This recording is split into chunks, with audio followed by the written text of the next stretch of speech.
Inside the British Library sits a tuning fork once owned by Ludwig van Beethoven.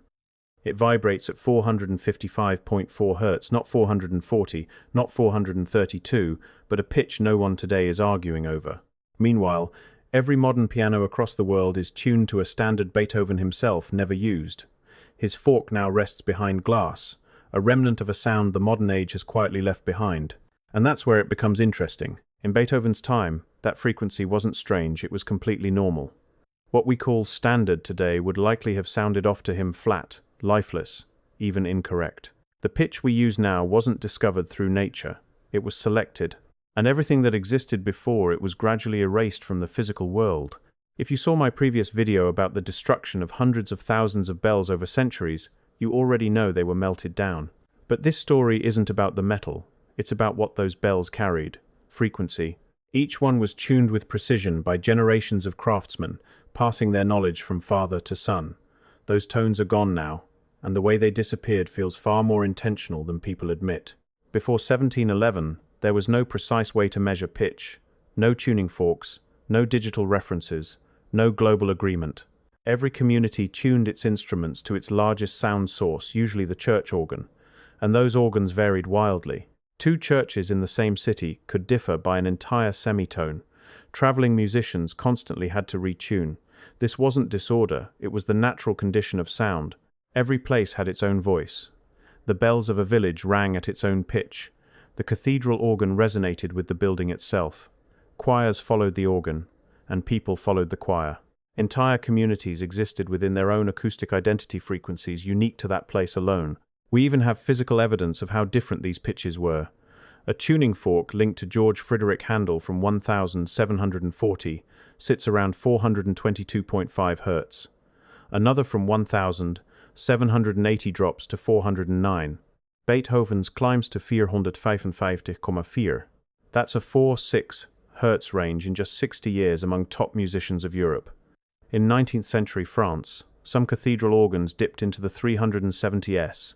The Royal Philharmonic Society shifted between 433 and 455 inches just a few decades. Scottish pipe bands even today push as high as 480. So the idea of one natural pitch, it didn't exist. There were hundreds each tied to a building, a bell, a place. Then government stepped in. On the 16th of February, 1859, France passed a law declaring A above middle C must be 435 Hz nationwide, called the diapason normal. Not a suggestion, a law. For the first time, a government legally defined the pitch of music. Soon, much of Europe followed. Sound was becoming centralized. But it didn't stop there. In 1884, Giuseppe Verdi supported the French system, but suggested lowering it to 432 Hz.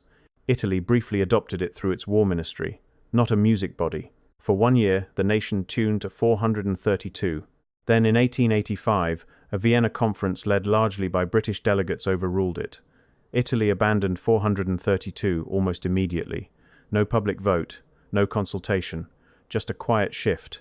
Many people blame Joseph Goebbels for enforcing 440 Hz globally, but that story doesn't hold up. The 1939 London Conference was organized by the British Standards Institution. Multiple countries attended, including Germany, France, and Italy. There was no secret Nazi plot. The real story is stranger because it doesn't need a villain. Look at the pattern. In 1700, Peter the Great seized around 100,000 church bells to make cannons. In 1793, during the French Revolution, France ordered nearly all church bells melted, about 100,000 destroyed. In World War I, Germany lost 44% of its bells. In 1929, the Soviet government banned bell ringing and melted nearly all of them, about 1 million. Then in World War II, over 150,000 more bells were destroyed across Europe. Across 3 centuries, at least 425,000 bells disappeared. Each one was a tuned instrument, a frequency anchor for its community. When the bells were melted, their pitches vanished with them, and every replacement was tuned to whatever standard the government enforced. The old frequencies didn't survive because they physically couldn't. What's unsettling is this: there was no coordinated plan. Different governments, different eras, different motives, war, industry, revolution. Yet the result was identical every time. the elimination of localized sound. And here's what remains. The buildings. Ancient cathedrals weren't just structures, they were acoustic instruments. Studies in Thessaloniki revealed that Byzantine churches embedded clay vessels, amphorae, inside walls to amplify certain frequencies. At places like Noyon Cathedral, researchers found underground acoustic chambers designed to enhance resonance, inspired by Vitruvius. These weren't decorations, they were sound engineering. Stone, shape, and materials were chosen to amplify vibration. Some cathedrals hold sound for up to 8 seconds.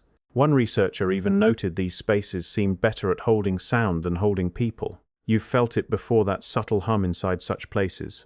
We call it spiritual. But what if it's acoustic?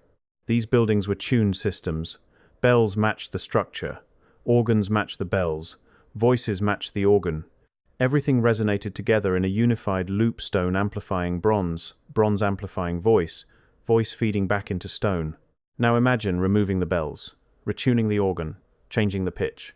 The structure still resonates, but nothing feeds it anymore. The instrument remains. No one is playing it. Modern churches reveal the loss clearly. Drywall replaces stone. Carpet replaces marble. Foam panels replace resonant materials. Sound is no longer generated, it's managed, amplified, contained. The shift wasn't just from 432 to 440. That's an oversimplification. The real change was from thousands of local frequencies to a single global standard. In 1936, the US began broadcasting a 440 Hz tone nationwide via radio. Musicians tuned to it. Local pitches disappeared. One tone replaced them all. This wasn't just musical, it was cultural. Every place once had its own sound, just like its architecture or language. That diversity is gone. I'm not saying 432 is magical, or 440 is harmful.